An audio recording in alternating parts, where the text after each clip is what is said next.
mother, Maman Houri, was born in a small village in the mountains in Iran. I believe I'm the sixth of 14 grandchildren of Houri Mohajeri. We grandchildren all call her Maman Houri.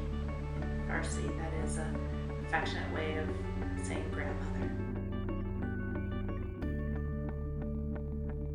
My father passed away while I was in the United States, and my sisters were quite young, so they lived with my mother. She has always been a part of my life. I was lucky enough to be born in the city of Shiraz in Iran, and she lived in the apartment just below my parents and my older sister when I was born. Later, my mother came to the United States. It was right about the time of the revolution. It really made it very natural when my grandmother then moved to the United States some years later. I would spend time with our family, mostly in the summer times. Maman Houri came to stay with us while we were there visiting my father. And there was a swimming pool in the apartment complex, and we used to go daily to the swimming pool, and we had to explain to Maman Houri where we were going, and we would tell her we're going to the pool, and she would say, "Pool? Pool?" And she would get out her purse and she would take out some money and try to hand us money, and we were like, no, pool, like swimming. And then we'd point towards the pool, we'd go to the back of the apartment, point towards the pool, and then she realized, oh, you're gonna go swimming. Because she didn't speak hardly any English. It was quite funny because we realized later when we asked our father, we said, hey Dad, why was Maman Houri trying to give us money when we were going to the pool? And he goes, oh, because pool in Farsi means money. So she thought you were asking for money. My memories of her are quite vivid from those few years that I used to go and see her in Tucson, spend time with her and take care of her.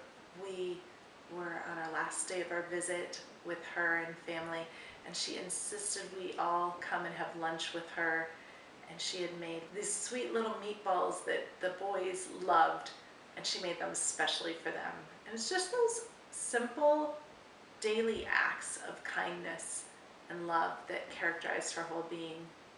Houri means angel, and she was really like an angel on this earth. It was a time where we grew closer to each other, and it was later, near the time of her passing, that once again I went to Tucson, Arizona. So Maman Houri starts telling something to Armin as we're saying goodbye, and Armin, says goodbye and kind of gets a little quiet. So we go out and get into the car, and Armin is very serious and quiet, and that's not normal for Armin. And so we said, hey, what's going on?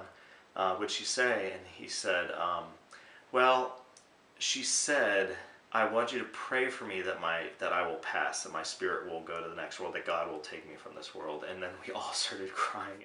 Throughout the latter part of her life, she was hoping that she would go sooner than later. And with that hope, in those last few years that I would visit her, every time that I was about to leave and return to Virginia, she would say, oh no, you are now leaving and I'm still here, I haven't yet gone.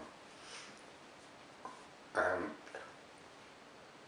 anyhow, it was for me to be there the last few days of her life.